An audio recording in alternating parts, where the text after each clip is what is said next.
Audiolibros en 15 minutos. Suscríbete al canal y explora un nuevo libro cada día.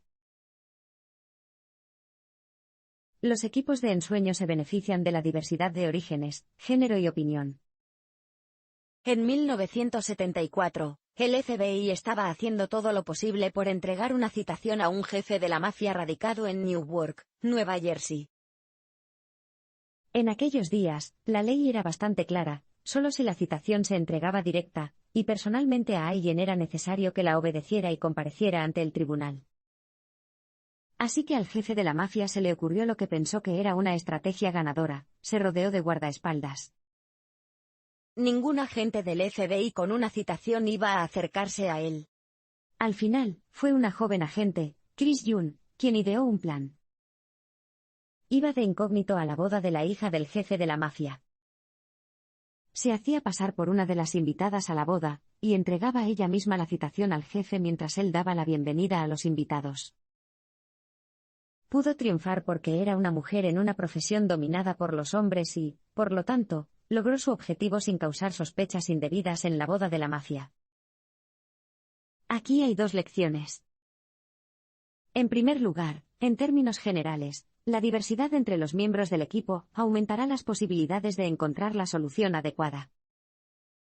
En segundo lugar, como demostró Young en este caso, la diversidad puede aportar nuevas formas de pensar a los equipos.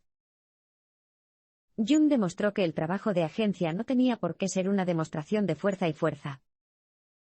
El disfraz, la intriga y las ingeniosas maniobras también podrían traer recompensas. Estas lecciones no solo se aplican a las mujeres en equipos dominados por hombres. La diversidad racial y de género dentro de tu equipo añadirá el tipo de perspectivas que fomentan la resolución de problemas. Esto se debe a que las experiencias vividas moldean la forma en que ves el mundo, la forma en que piensas y, en última instancia, la forma en que resuelves los problemas. Una mayor variedad de opiniones diversas de diferentes orígenes desafiará a las personas a reevaluar las perspectivas y los prejuicios arraigados. En 2013, 4 universidades estadounidenses diferentes invitaron a unas 200 personas que se autoidentificaron como demócratas o republicanas. Iban a participar en un misterioso escenario de asesinato.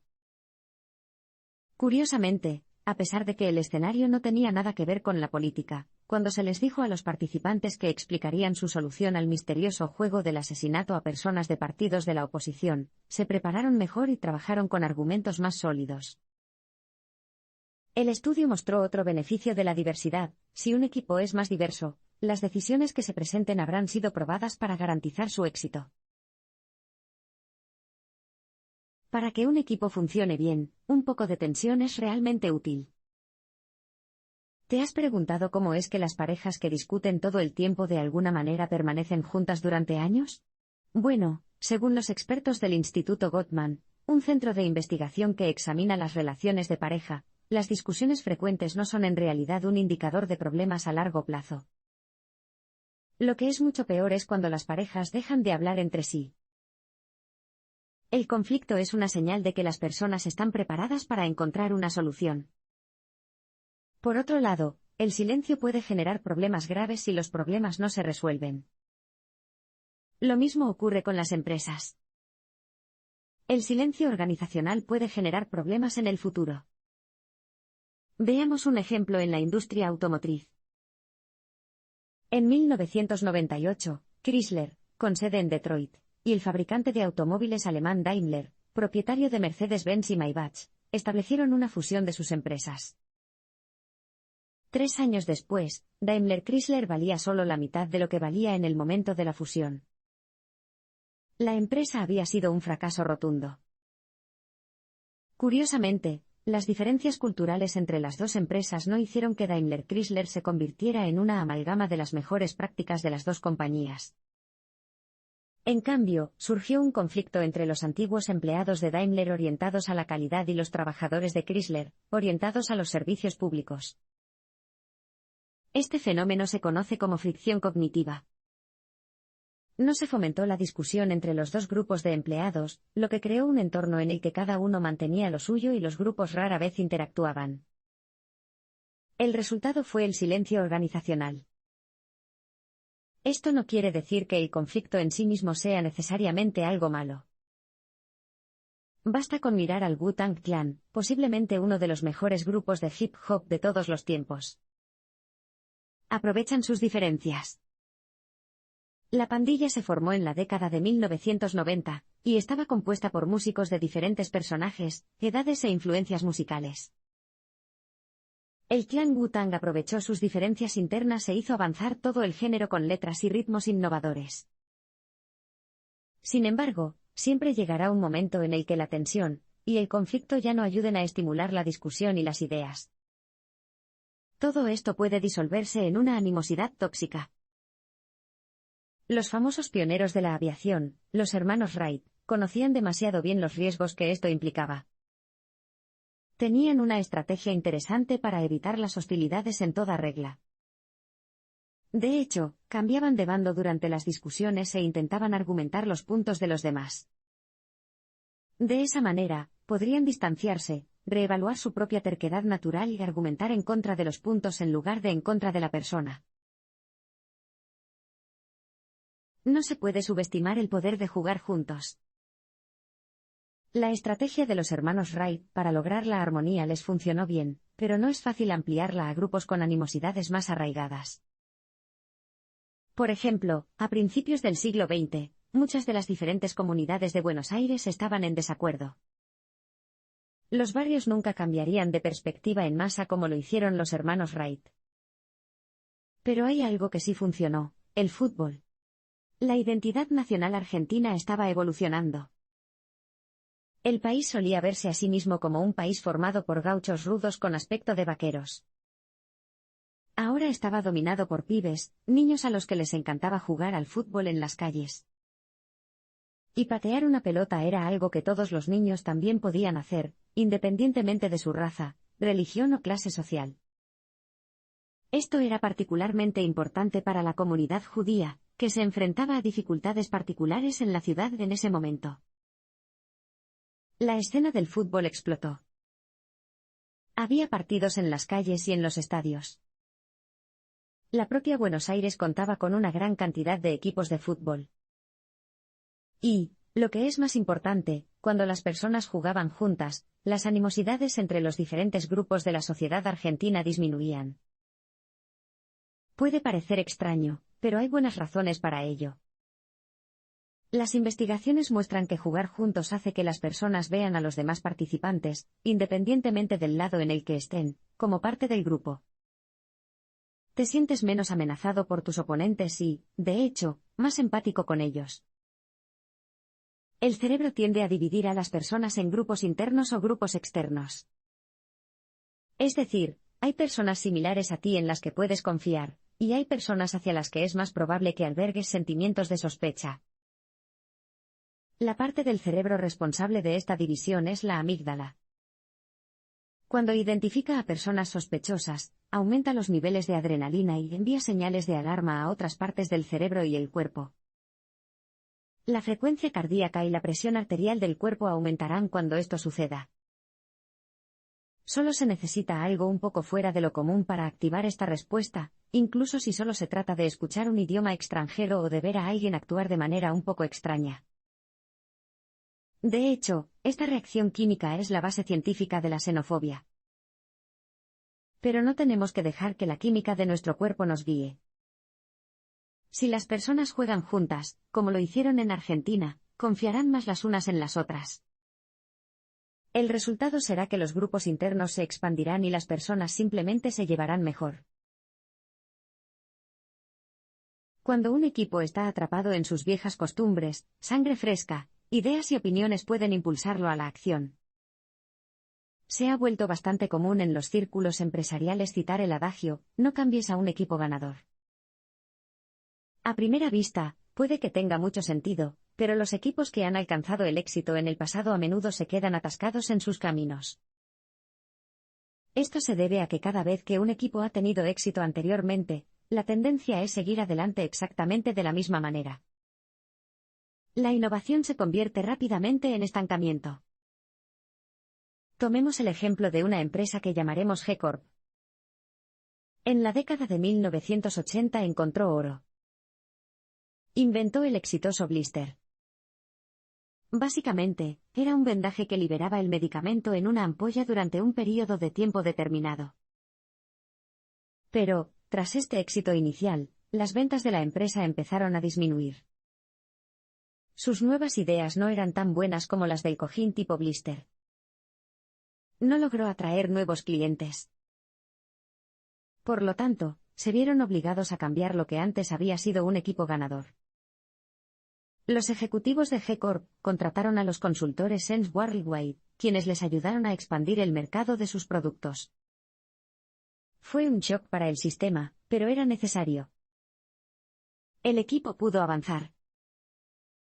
Sense Worldwide comenzó con la creación de grupos focales para ayudar a los ejecutivos a entender las necesidades de su base de clientes. Los grupos focales estaban compuestos por personas que trabajaban en profesiones particularmente susceptibles a las ampollas. Luego, se pidió a los ejecutivos que dibujaran un círculo alrededor de las ampollas en los pies de los miembros del grupo focal con un marcador permanente, y luego discutieran con ellos las necesidades de los miembros. Como resultado, G-Corp creó una nueva línea de productos de tipo yeso. Habría diferentes formas y grosores de yeso para diferentes ampollas, según su gravedad. Una última forma de cambiar un equipo para mejorar el éxito es introducir en él a alguien que desafíe las opiniones de los demás. En un experimento realizado en 2009, los estudiantes estadounidenses recibieron instrucciones de resolver un misterio de asesinato en equipos de 3. Sí, otro estudio asesino, diferente al que mencionamos en Blink-1. Después de 20 minutos, se les unió un cuarto miembro, el abogado del diablo. Se demostró que la introducción de este nuevo miembro duplicaba las posibilidades de un grupo de resolver el misterio. No es que la nueva persona les haya dado la respuesta correcta. Más bien, el grupo se vio obligado a considerar su elección, y a probar su argumento contra el contrainterrogatorio. Las ideas que parecen malas a primera vista pueden conducir a soluciones nuevas y útiles. En un mes de marzo particularmente triste, el autor se dirigió a la Galería Tretjakov para ver un cuadro pionero. Pero se quedó inmóvil cuando se presentó ante ella. La imagen en cuestión era la cuadrada negra de Kazimir Malevich. Fue pintado a principios del siglo XX, y es literalmente un pequeño lienzo cuadrado pintado de negro. Pero el verdadero significado de esta pintura reside en la historia que hay detrás. Antes del cuadrado negro de Malevich, el arte tendía a retratar la realidad y la belleza. Incluso artistas como Picasso intentaron captar una especie de realidad, por muy distorsionada que parezca al principio. Black Square liberó al arte de la necesidad de retratar la realidad y solo la realidad. El arte podría convertirse en un vehículo para enriquecer la comunicación visual y la expansión cognitiva. El arte puede ser gratuito. Uno de los alumnos de Malevich, el Lisitsky, puso estas ideas en práctica. Diseñó carteles de propaganda para los comunistas en Rusia. Curiosamente, cuando se dio cuenta del poder que tienen los artistas para influir en las masas, demostró que era demasiado. En consecuencia, Lisitsky, junto con muchos otros artistas, huyeron a Alemania en la década de 1920. Fueron estos artistas quienes fundaron la ahora famosa Bauhaus, un movimiento artístico que redefinió el papel de la función artística en la industria y la publicidad globales. Esto demuestra que realmente no importa si te gusta o no una idea original como el cuadrado negro en la primera visualización. Las buenas ideas seguirán teniendo un impacto y una influencia duraderos. No descartes una posible solución antes de que esté completamente formada. Pero está la otra cara de la moneda. Recuerda que las buenas ideas pueden provenir de malas ideas, incluso si son muy impopulares. Tomemos la idea que se les ocurrió a los urbanistas de la helada ciudad de Winooski, Vermont, en 1979. Querían reducir la creciente factura de calefacción de la ciudad cubriendo la ciudad con una cúpula con fondos federales. Como era de esperar, esta loca idea comenzó a ganar cobertura en todo el país, y fue ridiculizada desde todos los lados del espectro político. Incluso mereció la intervención del presidente Jimmy Carter, quien dio órdenes de detener la construcción de la cúpula. Pero la mala idea en realidad ayudó a la ciudad a largo plazo. Gracias al aumento del perfil mediático de Winooski, logró obtener financiación para una nueva planta hidroeléctrica cercana. Increíblemente, fue la segunda mayor cantidad de financiación per cápita en la historia de los Estados Unidos. La ciudad pudo calentarse más económicamente, y todo ocurrió porque una mala idea hizo que la lengua se moviera. Los objetivos superiores y el respeto mutuo ayudan a unificar los equipos. Si lo piensas bien, la autoritaria Unión Soviética comunista fue un aliado inusual para las democracias capitalistas de Occidente durante la Segunda Guerra Mundial. Pero cuando se enfrentaron a la amenaza existencial de las fuerzas de Hitler, dejaron de lado sus diferencias y se concentraron en la tarea que tenían entre manos. Hay una lección más amplia en esto. Las metas superiores unen a personas de diferentes orígenes que tienen ideas muy diferentes. Una versión aún más extrema de esto ocurrió en la Guerra de 1812. Los británicos planeaban recuperar los Estados Unidos recién independizados.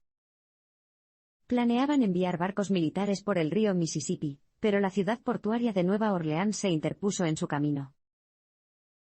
El general estadounidense Andrew Jackson se esforzaba por igualar el número de tropas británicas, por lo que se vio obligado a reunir no solo a su propia caballería entrenada, sino también a milicias afroamericanas, piratas, voluntarios con hachas y fusiles de caza e incluso prostitutas. Jackson no era un hombre tolerante y despreciaba a sus nuevas tropas. El sentimiento era mutuo. Sin embargo, dejaron de lado sus diferencias y se concentraron en su objetivo supremo, defender el país contra las tropas británicas. Increíblemente, en 1815, esta turba de camaradas improbables derrotó a los británicos, y salvó al país de una invasión total. Sin embargo, la tregua entre estos grupos no iba a durar. Poco después de la batalla resurgieron viejas animosidades, como lo puso de manifiesto el intento del estado de Luisiana por recuperar las propiedades de los piratas. La verdad es que, aunque su éxito había sido grande, las diferencias entre los grupos eran simplemente demasiado absolutas como para superarlas por completo. Pero no es imposible evitar la disolución. La unidad puede preservarse si se fomenta una cultura de trabajo en equipo y respeto mutuo. En 1954, se llevó a cabo un experimento en un campamento de verano para niños. Los niños se dividieron en dos grupos, los Rattlers y los Eagles, y rápidamente empezaron a odiarse unos a otros. Sin embargo, se les presentaron una serie de desafíos que los obligaron a transigir. Tuvieron que hacer frente a un problema en el suministro de agua, y a la avería del camión del campamento durante una expedición al lago. Tras el primer desafío, los grupos volvieron rápidamente a la norma de odiarse unos a otros. Pero a medida que se les planteaban más desafíos y colaboraban con más frecuencia, empezaron a confiar en las intenciones de los demás. Empezaron a empatizar. Y así se cultivó un sentido más profundo de respeto por el otro grupo. Para el último día del campamento, las viejas animosidades habían desaparecido. Se sentaron juntos en la cafetería, independientemente del grupo del que formaran parte, y cantaron alegremente juntos en el viaje en autobús de regreso a casa. Parece un verano estupendo. Los miembros de los equipos de ensueño deben tener humildad intelectual. En la década de 1950 y principios de la de 1960, el famoso activista por los derechos civiles Malcolm X era una figura controvertida, por decirlo sin rodeos. No solo era miembro de la radical Nación del Islam, sino que sus malas experiencias con los blancos en Estados Unidos en su juventud también lo llevaron a una conclusión radical. Para él, la integración era un objetivo imposible, por lo que abogó por que las comunidades blancas y negras se mantuvieran separadas. Esta historia resume lo que años de investigación han demostrado. Es decir, muchas de nuestras opiniones son el resultado de que nuestro cerebro interpola creencias basadas en nuestras experiencias anteriores. Pero hay una salida, como descubrió Malcolm X más tarde. Si te encuentras en un entorno extraño, tenderás a reevaluar tu punto de vista intelectual con humildad. Las investigaciones muestran que si te sumerges en una cultura diferente, te vuelves más receptivo a las nuevas ideas. A medida que salgas de tu zona de confort, verás el mundo desde una nueva perspectiva, disociada de tu identidad individual. Por lo tanto, es más probable que se produzcan cambios profundos en el corazón. Lo que hizo que Malcolm X cambiara finalmente sus ideas sobre el separatismo fue su peregrinación a la Meca en 1964, y el tiempo posterior que pasó en África. Todo eso lo ayudó a desarrollar una nueva perspectiva multicultural. Vio diferentes culturas, donde personas de diferentes etnias vivían juntas en armonía. Lo convenció de que esto también era posible en los Estados Unidos. Pero la furia no viene de la nada. Debes estar preparado para abordar los argumentos intelectuales con humildad, y reconocer cualquier lealtad o prejuicio predeterminado que puedas tener. Solo así podrás valorar la discusión, y los argumentos basándose únicamente en sus méritos racionales. Malcolm X, por lo tanto, ejemplifica esta humildad intelectual en acción. Pudo reconsiderar sus arraigadas opiniones y volver a evaluarlas. La lección de humildad intelectual es válida tanto para los equipos como para las personas. Si bien es evidente que la diversidad de opiniones en un grupo aumentará las posibilidades de que la solución correcta esté en algún punto intermedio, no significa necesariamente que la solución correcta sea la que se haya establecido. Aquí es donde entra en juego la humildad intelectual. Si las personas están dispuestas y son capaces de reconsiderar sus opiniones, es más probable que una diferencia de opiniones dé lugar a un debate racional. Y si las personas pueden debatir racionalmente, es más probable que se elija la respuesta correcta. Compartir historias lleva a una mayor empatía. Hasta ahora hemos visto cómo la humildad intelectual, las discusiones animadas, la disidencia regulada y los objetivos comunes ayudan a crear un equipo de ensueño. Sin embargo, se puede hacer más. Cuando los miembros del equipo escuchan las historias de vida de sus colegas, se despierta empatía. Por lo tanto, los equipos mejoran a medida que los miembros se entienden mejor. Una serie de experimentos realizados por Paul Zak, de la Universidad de Claremont, analizó la producción de oxitocina en los participantes en determinadas condiciones.